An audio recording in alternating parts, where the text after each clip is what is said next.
గల్లీలో కూర్చొని ఢిల్లీలో బిల్ ఎట్లా పాస్ అవుతుంది అని చెప్పి లొల్లి స్టార్ట్ చేసింది. డీలిమిటేషన్ ని పాస్ కానియమని. సార్ బిల్లు నెంబర్ వచ్చింది, bill number 108/2026.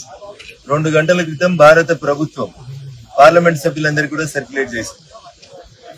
Next time delimitation చేస్తామని రాష్ట్ర శాసనసభలకి పార్లమెంట్ చేస్తామని చెప్పి చాలా స్పష్టంగా బిల్ నెంబర్ 108/2026 ని భారత ప్రభుత్వం కొద్దిసేపటి క్రితమే సర్క్యులేట్ చేయడం జరిగింది. ప్రస్తుతం ఉన్నటువంటి 543 ఎంపీ స్థానాలని 850 ఎంపీ స్థానాలకు పెంచుతూ భారత ప్రభుత్వం 16వ తారీఖు నుంచి ప్రారంభం కాబోతున్నటువంటి భారత పార్లమెంట్ లో కొత్త బిల్లును తీసుకొస్తా ఉంది. చాలా మంది మిత్రులు ఆయాసపడుతున్నారు, ఆవేశపడుతున్నారు, ఏమి లేని చోట ఎగిరెగిరి పడుతూ ఎట్లా పాస్ అవుతుంది బిల్లు అంటున్నారు. మళ్ళీ చెప్తున్నాం, డీలిమిటేషన్ బిల్ పాస్ అవుతుంది, మహిళా బిల్ పాస్ అవుతుంది. మేమేదో చేస్తాం, దక్షిణాది నుంచి ఏదో హీరోలం అవుతామని చెప్పి నీకంటే ముందు కూడా చాలా మంది ప్రకాష్ రాజులు, కమలాసన్లు రంగేసుకోనాడు రకరకాల మాటలు మాట్లాడి ఏమైతుంది అన్నారు. ఉత్తర భారతానికి వస్తే అసలు ఆర్టికల్ 370 రద్దు చేయాలంటే ఒక్క మోడీ కాదు 100 మంది మోడీలు వస్తే కూడా కాదన్నారు. మోడీ ఒక్కడే ఉన్నాడు. ఆర్టికల్ 370 రద్దు అయింది. జమ్మూ కాశ్మీర్ భారతదేశంలో భాగమైంది. జమ్మూ కాశ్మీర్ రాష్ట్ర శాసనసభకి ఎన్నికలు కూడా జరిగాయి.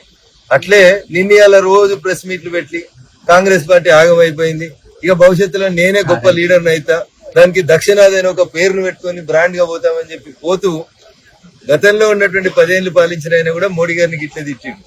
ఎగిరెగిరి పడికే ఎంగిలి ఇస్తారాక అన్నట్టు ఎంత చెప్పినా అర్థం కాలే. ఆ 10 ఏళ్ళు ఉన్న ఆయనకి ఎగిరి పడ్డాడు. ఇలా ఏడబోయి పడ్డాడో చూసినాం. ఈయన మొదటిసారి అధికారంలోకి వచ్చిండు. 1వ తారీఖు జీతాలు ఇవ్వమంటే జీతాలు ఇచ్చే శాతం అయితే లేదు, కానీ ఈయన కేరళకు ఫైనాన్స్ చేస్తాడంట, తమిళనాడుకి చేస్తాడంట, డీలిమిటేషన్ బిల్లును అడ్డుకుంటాడంట.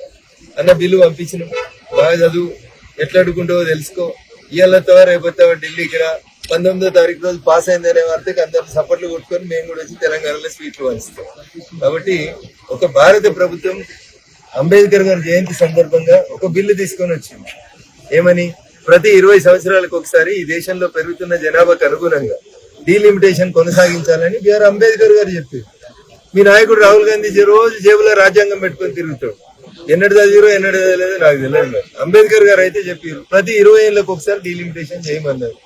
కాంగ్రెస్ అధికారంలో ఉన్నప్పుడు కూడా 2009లో ఆంధ్రప్రదేశ్ తెలంగాణ ఉమ్మడిగా ఉన్నప్పుడు కూడా డీలిమిటేషన్ అయింది. ఇక మేము కానీయం బిల్లు దేనీయం అంటే ఆంధ్రోడు తెలంగాణ రానియం అన్నట్టు నది పంచాయతీ. ఎవడో తెలంగాణ వచ్చింది, తెలంగాణ రాష్ట్రం అయింది, దానికి మీరు ముఖ్యమంత్రి అయ్యారు అంటే డీలిమిటేషన్ అవుతుంది. వీలైతే ఏమన్నా తప్పులు ఇబ్బందులు కనబడితే సూచనలు ఇవ్వండి, మీ ఎల్ఓపి గారిని పార్లమెంట్ ఉండమనండి, మాట్లాడమనండి, ప్రతిపక్ష పాత్ర పోషించమనండి, మేము మిమ్మల్ని స్వాగతిస్తాం. కానీ ఇది జరగదు. మీరు గట్లా మాట్లాడితే బరాబర్ జరుగుతుందని చెప్పాల్సి వస్తుంది. కాబట్టి బిల్లు మీ ముందుకు పంపించినాం, చదువుకోండి, ఎంపీలందరికీ బాగా నేర్పించుకోండి, సబ్జెక్ట్ మీద ఏమైనా ఉంటే సూచనలు చేయండి. తప్పకుండా మేము బాధ్యత గల ప్రభుత్వంగా ప్రతిపక్షాల సూచనలు కూడా గమనంలోకి తీసుకుంటాం, గౌరవిస్తాం.